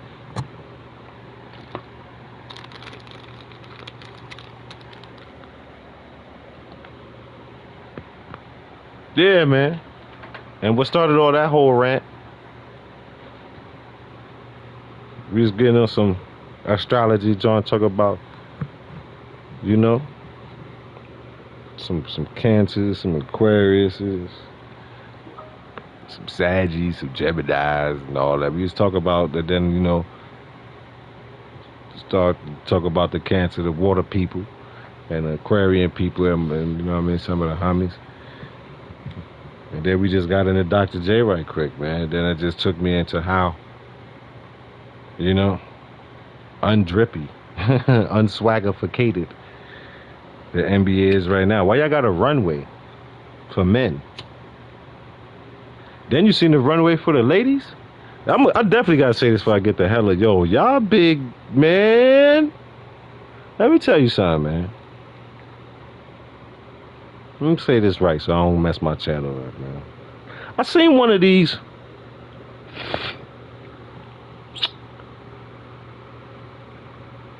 strong, set it off looking ass chicks come down the runway with a shirt open with no brassiere. Now, what's wrong with that? Everybody loved tetas. True. But she looked like a dude. So it looked like a weird dude coming down that lane with tetas. And when you a lady and you make me feel weird about you being a lady when I see you, you done effed up. You done effed up. Because, yeah, came down the runway with some cargo shorts and some sort of Versace-like shirt, open, fully open. Because, you know, she was lacking endowment in the chest area.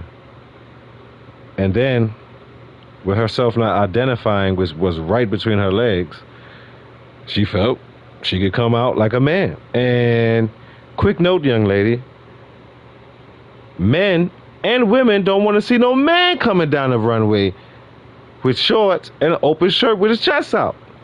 So we definitely don't want to see strong ass set it off looking ass coming down with your chest breasts out, with your chest out. Confusing people is what they watching, with your Joanna man chest out. They don't want to see that. There y'all coming down there, dotted out. Y'all coming down the WM, dotted out.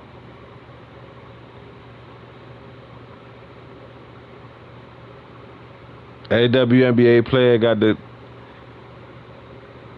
the baby hair silks on the side with the headband with the long 40 inches going down my back.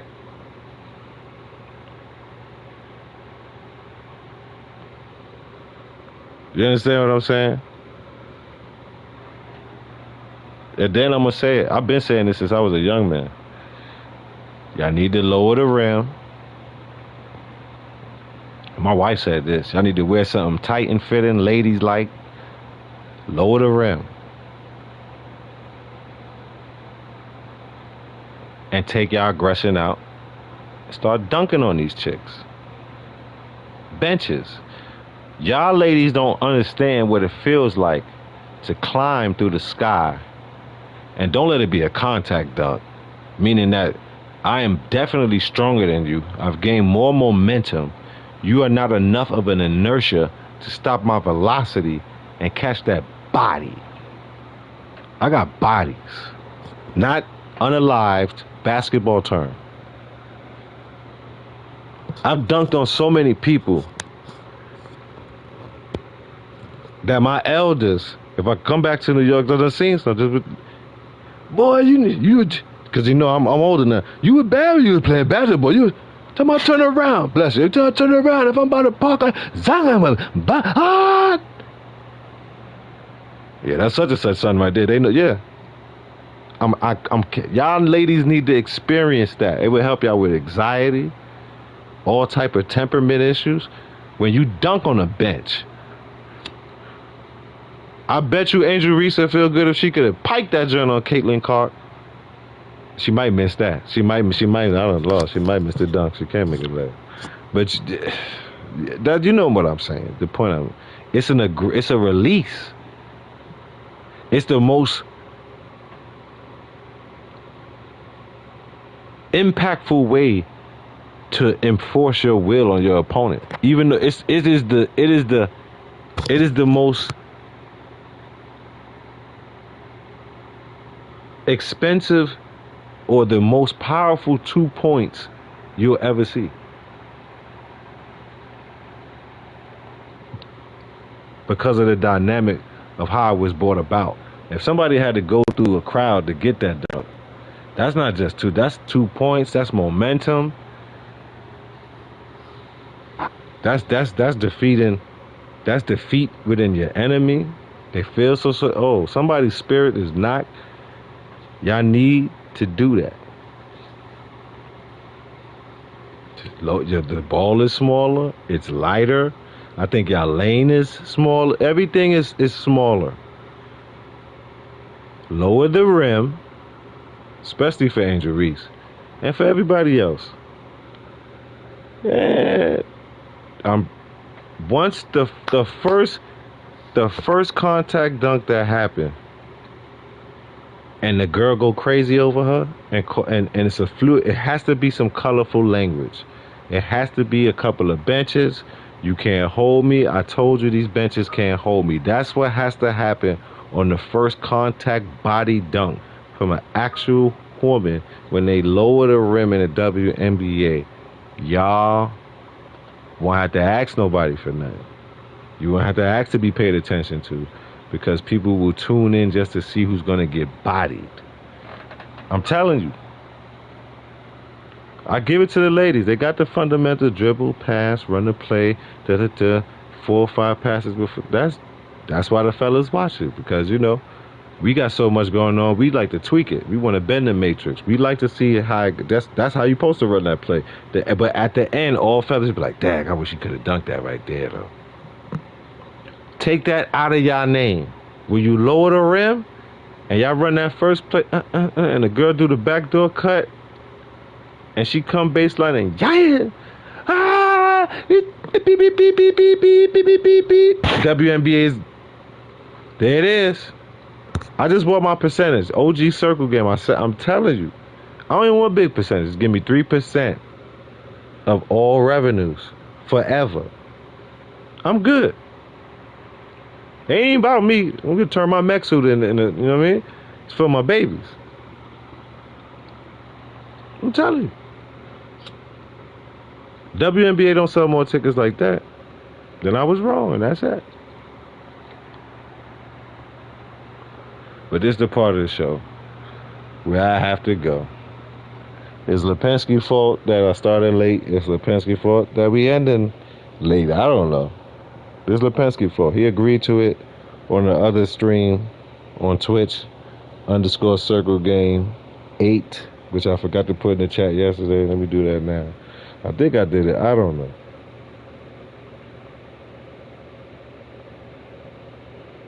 Okay. Circle Game 8. Okay. On the Twitch. One day I play the music. I do the GTA missions while I play the music, so you can enjoy yourself. He said, "Sorry, not sorry. We had fun, bro." True Aquarians. You see? That's what my daughter would have said. That's my Twitch for those who are here now or would view later. Word, that is exactly what my daughter would have said. That's exactly. Sorry, not sorry. We were chilling. That's their problem. That's their problem. You my friend now. Too bad for them. See, I understand you. I don't hold you. I understand you, brother. Let me get out of here too, so I can do this same bad time, same bad channel.